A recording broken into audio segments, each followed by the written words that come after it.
Hello hello जी, राम राम जी। कैसे हो आप सब? उम्मीद करते हैं आप सब भी बहुत बहुत अच्छे होंगे, स्वस्थ होंगे, मस्त होंगे। और स्वागत है आप सभी का एक बार फिर से एक और प्यारी सी सुबह के साथ नए व्लॉग में। तो टाइम अभी हो गया है, सुबह के 4 बज गए हैं और दिन है बुधवार का और तारीख है 31 दिसंबर। इस साल का लास्ट दिन है और नया साल भाई आने आ गया है। तो आप सभी को नए साल की ढेर सारी शुभकामनाएँ। तो यहाँ पर ना मैं उठ गई थी, तो सबसे पहले ना आँख खुलते ही उस ईश्वर का धन्यवाद करिए जिस ईश्वर ने आप ना इस धरती पे उतारे हो और हमें ना एक दिन और देखने को नसीब हुआ है। तो हम कितने भाग्यशाली हैं, उन लाखों करोड़ों में से हम एक हैं जिनको एक नई सुबह देखने को नसीब हुई है और हम अपने परिवार के साथ हैं। ये सबसे बड़ी खुशी होती है जब हमारे परिवार सलामत होता है और हम अपने परिवार के साथ ना हंसी खुशी रहते हैं। और साथ में ना उस प्रकृति का धन्यवाद करें जिस प्रकृति में हम रहते हैं। और साथ में भाई उस धरती माता का भी धन्यवाद करिए जो धरती माँ आप सभी का बोझ उठाए हुए हैं। तो भाई प्रकृति हुई, धरती माता हुई, तो भाई इनको हम ना क्या देते हैं, एक बार सोच के देखो। और हम इनसे कितना कुछ लेते हैं, है ना। अगर हम अपने दिन की शुरुआत ना कुछ इस तरीके से करते ना, सबसे पहले सबका धन्यवाद करो, शुक्र अदा करो, जो भी मिले आप सुबह का टाइम उसको राम राम करो, तो आपके दिन की शुरुआत ना बहुत ही अच्छी होगी। और एक अच्छी पॉजिटिविटी के साथ आप सुबह का टाइम अपनी आँखों को खोलो, भगवान के साथ ना अपने दिन की शुरुआत करो। तो यहाँ पर ना जैसे कि मैं आ गई थी बाहर, तो मैंने गेट खोल दिया था और सबसे पहले जैसे मैं बाहर निकलती हूँ ना, तो भाई मैं बाहर भी ना उस प्रकृति को भी प्रणाम करती हूँ। मुझे सुबह सुबह ना सबको भाई राम राम करना, नमस्ते करना बहुत ही अच्छा लगता है। जब सुबह सुबह अपने मुंह से राम राम निकलता है तो कितना बढ़िया लगता है ना। तो आपका दिन बन जाता है और आपके दिन की शुरुआत ना एक पॉजिटिविटी के साथ होनी बहुत ज़रूरी है। अगर आप सुबह उठते ही अगर अपने दिमाग में ना उल्टी सुल्टी या कोई पुरानी बातें जो भी आपके साथ कुछ भी गलत हुआ है, अगर आप उसको ना अपने दिमाग में लेकर बैठोगे ना, और कभी कभी ऐसा होता है कि सुबह सुबह ना हमें वो बातें याद आती हैं, तो भाई उनसे आप दूर रहिए, अपने दिन को मत ख़राब करिए। सबसे पहले तो अपने दिन को ना बहुत ही अच्छा बनाने की कोशिश करिए। सबसे पहले तो आप ना मोबाइल को कभी भी मत देखा करो सुबह का टाइम पे। अगर फ़ोन को आप यूज़ करें तो उसमें कोई ऐसी चीज़ें देखो जिससे कि आपका मन शांत रहे, ये नहीं कि दुनियादारी की चीज़ों में आप घुस जाओ। क्योंकि जैसे ही हम कोई व्हाट्सअप खोलते हैं या कुछ भी हम देखते हैं, तो कभी कभी ना एक ऐसी चीज़ें सामने आ जाती हैं जिससे कि हमारा बिल्कुल माइंड ख़राब हो जाता है। तो उनसे आप दूर रहने की कोशिश करिए। सुबह सुबह हाँ उठते ही आपने अपने घर में फ़ोन में टीवी में भजन कीर्तन लगा दीजिए, उससे आपका तो घर का माहौल ना एकदम से भाई पॉजिटिव वाला हो जाएगा और आपका काम करने में मन लगेगा। तो यहाँ पर ना जैसे मैं सबसे पहला काम देखो, आपको पता ही है कि मैं क्या करती हूँ। अपना मैं ब्रश वगैरह करके आ गई थी और फिर मैंने अपना लिए 1 गिलास गर्म पानी किया और मैं कम से कम ना आधा घंटा बैठ के मेडिटेशन भी करती हूँ अब।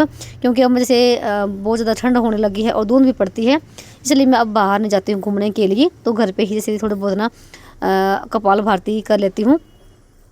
और जब मैं आधा घंटा बैठ के ना मेडिटेशन करती हूँ भाई, आपको विश्वास नहीं होगा इतनी शांति मिलती है ना, बहुत ज़्यादा वाली। और मैं बिल्कुल भी मन नहीं करता कि मैं वहाँ से उठूँ। और कभी कभी इतना मैं फ़ोन को बंद करना ही भूल जाती हूँ, तो काफ़ी लंबी वीडियो मेरी हो जाती है तो मुझे कट करनी पड़ती है। तो भाई जब आप ना खुद के लिए थोड़ा सा टाइम निकालोगे ना, तो आपका ना काम करने का भी मन लगेगा और आपको एक ना एनर्जी मिलेगी और एक ना आपका जो माइंड है ना वो बिल्कुल पावरफुल हो जाएगा। तो दिन की शुरुआत करने से पहले ना अपने अंदर ना एनर्जी भरना बहुत ही ज़रूरी होता है, वो भी पॉजिटिव विचारों के साथ। ये तभी संभव हो पाता है जब आप ना सुबह जल्दी उठोगे ब्रह्म मुहूर्त में। और ब्रह्म मुहूर्त में उठने की आदत ना भाई आपको बहुत ज़्यादा बदल के रख देगी, आपके जीवन को ही बदल देगी। भले कुछ बदले या ना बदले, पर आपका जो ना रहन सहन है, आपके विचार हैं, उसमें बहुत ज़्यादा परिवर्तन आ जाएगा जब आप सुबह जल्दी उठते हो। तो क्योंकि 3 बजे ना अमृत वेला शुरू हो जाता है और 4 बजे से भाई और 5 बजे के बीच में ना वो ब्रह्म मुहूर्त का टाइम होता है। और इस समय को ना बहुत ज़्यादा पवित्र माना गया है और ख़ासकर तो भाई हमारे सनातन धर्म में इस समय को बहुत ज़्यादा महत्व दिया गया है। इसमें कुछ तो खास बात है ना, और तभी तो बोलते हैं हमारे बड़े बुजुर्ग की इस समय ना देवी देवता भ्रमण करते हैं। तो क्यों भाई सुबह जल्दी उठ के हम अपना गेट खोल देते हैं, तो भाई माँ लक्ष्मी वास करती है। और इस समय ये समय ना वो बहुत ज़्यादा पवित्र वाला होता है। और जिस समय हम पवित्र समय में उठेंगे ना, तो भाई जैसा समय होगा, जैसा मतलब कि वातावरण होगा, वैसा ही देखो हमारा भी विचार होंगे, वैसा ही हमारा मन होगा और काम करने में भी बहुत ज़्यादा हमें आनंद आएगा। और बहुत सारी बहनों के कमेंट ये आते हैं कि आप ना इतनी जल्दी कैसे उठ जाते हो। तो भाई देखो कोई ऑप्शन नहीं मेरे पास कि मेरा कोई काम और कोई कर देगा। तो भाई घर मेरा, परिवार मेरा और काम मेरा, बच्चे हैं मेरे, तो भाई फिर काम कौन करेगा। अगर लेट उठूँगी ना भाई तो सारे काम रह जाएंगे और कुछ भी काम नहीं होगा समय पर। काम तो देखी जाए तो भाई खुद के लिए भी टाइम नहीं निकाल पाएंगे हम ना। तो भाई खुद के लिए टाइम निकालना बहुत ज़रूरी है। अगर खुद के लिए टाइम नहीं निकालोगे ना तो भाई आप ना परिवार के लिए भी टाइम नहीं निकाल पाओगे। तो भाई मुझे सुबह के टाइम जल्दी उठना बहुत ही अच्छा लगता है। और समय पर उठने के लिए ना समय पर सोना बहुत ज़रूरी होता है। तो भाई रात का जो टाइम टेबल है ना आपका काम करने का, वो आपका बिल्कुल परफेक्ट होना चाहिए। हर काम टाइम पर होना चाहिए आपके। ये नहीं कि जैसे 7 बजे काम अगर आप 9 बजे कर रहे हो और सोना आपको 10 बजे है तो 12 बजे सो रहे हो, तो भाई ऐसे कुछ भी नहीं होगा आपका समय पर। क्योंकि भाई देखो शाम के टाइम भी उतने ही काम होते हैं जितने कि सुबह के टाइम होते हैं। खाना बनाना होता है, बर्तन भी साफ़ करने होते हैं, रसोई को भी साफ़ करके जाना होता है हमें, और बहुत सारे छोटे मोटे से काम देखो घर में होते ही हैं। पर ये है कि देखो सबका तरीका अलग अलग होता है काम करने का। पर उस तरीके को ना अगर अपने हिसाब से अगर हम करेंगे ना अच्छे तरीके से, तो भाई आपको जल्दी उठने से कोई नहीं रोक सकता। अगर आप समय पर सो रहे हो तो चाय पी लीजिए। फिलहाल 6:30 बजे का टाइम हुआ है और आपको अभी मैं एक चीज़ दिखाती हूँ। बच्चे तो अभी तक उठे हैं नहीं, तो चाय पी के फिर लगेंगे अभी काम पे। अभी दिखाती हूँ आपको मैं। पर ये देखो पंखा,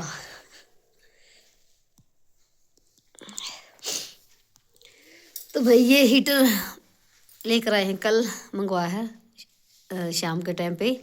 तो भाई बहुत ज़्यादा मतलब बढ़िया वाला है और ये घूमता भी है। जैसे पंखा घूमता ना ऐसे घूमता भी है। मुझे इसका भाई इतना वो भी नहीं है। ये देखो भाई यहाँ पर ना ऐसे घूम घूम के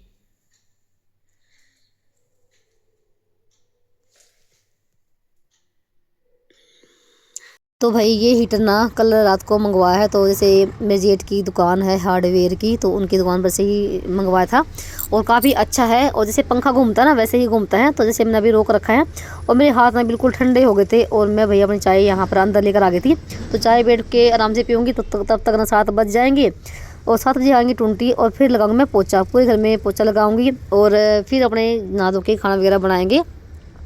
और यहाँ पर ना मैंने जैसे केसो लोग को भी उठा दिया था और देखो अभी 7:45 बजे का टाइम हुआ है। तो तब तक मैंने जो भी थोड़े बहुत बर्तन थे वो साफ़ करे हैं और आपसे भी काफ़ी सारी बातें भी हो गई हैं।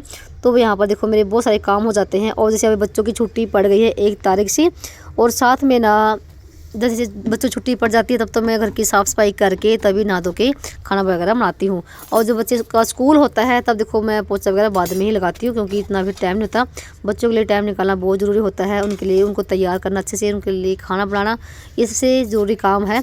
जो मुझे काम ज़रूरी लगता है ना वही मैं सुबह के टाइम करती हूँ, वो बाकी मैं बाद में करती हूँ जाने के बाद। और ऊपर रख रखा भाई अंगीठी में पानी गर्म, जब तक मैं पोछा लगाऊंगी तब तक मेरा पानी भी गर्म हो जाएगा। और भाई काफ़ी ठंड है और धूप भी पड़ रही है। तो 7 बज गए थे और टूंटी भी आ गई थी और ताज़ा पानी में अभी लगाऊंगी पोछा। और इसे मैं हफ्ते में 2 बार या 1 बार तो नमक का पोछा मैं ज़रूर लगाती हूँ, जिससे कि भाई जो भी आपकी नेगेटिव है घर में वो सारी नमक के पोछे से निकल जाती है। और नमक का पोछा लगाना भाई बहुत ज़रूरी है, हफ्ते में 1 बार तो आप लगा लिया करो, किसी भी दिन जैसे वीरवार, शनिवार और मंगलवार के दिन को छोड़ के। तो यहाँ पर जैसे रसोई में तो मैंने पोछा लगा दिया है, उसके बाद यहाँ पर बाहर भी आगे से लगाने के लिए। और आपसे भी भाई इतने प्यारे प्यारे कमेंट करते हो उसके लिए आपका बहुत बहुत धन्यवाद। और मुझे कोई फ़र्क नहीं पड़ता कि ठंड है या गर्मी है, तो भाई मैं बराबर ना गर्मी सर्दी कैसे भी हो तो मैं और हर मौसम में अपने घर की सफाई भाई बिल्कुल बराबर रखती हूँ। हाँ देखो थोड़ा बहुत देखो फ़र्क पड़ जाता है ठंड के मौसम में, क्योंकि इतनी सफाई नहीं हो पाती है। पर हाँ पोछा मैं डेली लगाती हूँ, कभी भी मैंने स्किप नहीं किया है कि मैंने आज ठंड है तो पोछा छोड़ दिया, नहीं भाई पोछा हर रोज़ लगता है, चाहे कितने भी कड़ाके की ठंड क्यों ना पड़े, कितनी बरसात क्यों ना आए, हर रोज़ पोछा लगता है। और जब तक भाई घर में साफ़ सफाई नहीं होती तब तक देखो बिल्कुल भी रोटी हजम नहीं होती है मुझे तो बिल्कुल भी। और जब मेरे घर की सफाई कंप्लीट हो जाती है तब जाके मुझे चैन पड़ता है कि हाँ भाई पोछा लग गया, तो घर का सारा ही काम ऐसा लगता है कि बन गया है। तो 20-25 मिनट में यहाँ पर मेरा पोछा भाई कंप्लीट लग गया था और 3-4 बार मुझे बाल्टी का पानी बदलना पड़ा। और उसके बाद भाई जैसे मैंने साथ में मशीन भी लगा दी थी, 7 बजे का टाइम था ना, सॉरी 7 बजे टूंटी आ गई थी, तो मैं साथ में मशीन भी लगाई थी। और आधे कपड़े मैंने निकाल दिए हैं और आधे कपड़े यहाँ पर मैं थोड़ी सी हाथ से धो रही हूँ। जैसे सबकी जुराब है और जुराब ना बहुत ज़्यादा गंदी होती है देखो सभी की, और मैंने जुराब तो हाथों से ही धोई है। और साथ में यहाँ पर ना मेरी एक जो जर्सी है ना वो धोंगी भाई मैं यहाँ पर क्या बोलते हैं इसको ईजी में, हाथ के साथ ही जैसे नई है वो, और आधे कपड़े मैंने निचोड़ के मशीन में डाल दिए हैं और आधे अभी निचोड़ूंगी।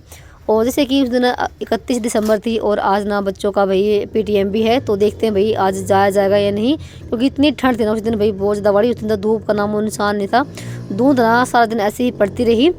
तो उसके बाद यहाँ पर ना मैंने जैसे कपड़े सारे निचोड़ दिए हैं, मैट को बिछा दिया और फिर उसके बाद भाई आपसे काफ़ी देर के बाद मिल रही हूँ। तो अब करेंगे भाई खाने की तैयारी। तो साथ में मैंने यहाँ पर ना 2-2.5 किलो भाई गाजर भी ली है और साथ में मैंने गोभी को कद्दूकस जैसे कर लिया था सुबह का टाइम पे। और इसमें मैंने जैसे जो भी मसाले होते हैं 2-3 वो मैंने मिला लिए हैं, साथ में धनिया भी मिला लिया है। और भाई अब जैसे 9 बजे के आसपास का ही टाइम हो गया था और अब बनाएंगे नाश्ता। भाई भूख लगी है सभी को। तो यहाँ पर जैसे मैंने एक तरफ तो चाय रख दी है बनने के लिए और साथ में यहाँ पर ना गोभी के पराठे बनाऊंगी। और आजकल जैसे ना गोभी ना फ्रिज में रखी रहती है, और भाई जैसे फ्रिज में गोभी रखती है ना तो वो थोड़ी सी ना जब हम उसको कद्दूकस करते हैं तो भी वो पानी छोड़ती है। तो आज ना मेरे साथ वैसा ही हुआ। तो गोभी में जैसे मैंने कद्दूकस करी ना और मैंने निचोड़ भी ली थी तो फिर भी बहुत ज़्यादा गीली गीली हो गई। और नहीं तो ना जब भी मैं गोभी पराठे बनाती हूँ तो हमेशा ही मैं एक रोटी में भर के बनाती हूँ और कभी भी बाहर नहीं निकलते। गोभी पराठे बनाना तो बहुत ही आसान है, पर जैसे गोभी काफ़ी गीली हो रखी थी और मैंने जैसे निचोड़ भी लिया था इसका पानी, फिर भी थोड़ा सा है। पर ये है कि जैसे गोभी के पराठे बनाए या फिर हम आलू के बनाए, जब थोड़े बहुत ना बाहर निकलते ना तो खाने में और भी स्वादिष्ट लगते हैं। तो भाई यहाँ पर ना गोभी के पराठे बिल्कुल मज़ेदार और टेस्टी। तो मेरे घर में ना बस एक आधा दिन ही जाता होगा, और जिस दिन गोभी पराठे ना बनते होंगे, नहीं तो भाई हर रोज़ गोभी के पराठे बनते हैं, वो भी स्लोक की वजह से। तो यहाँ पर भाई कड़क वाली चाय बन गई है और लगा दिए केसर और स्लोक के लिए प्लेट।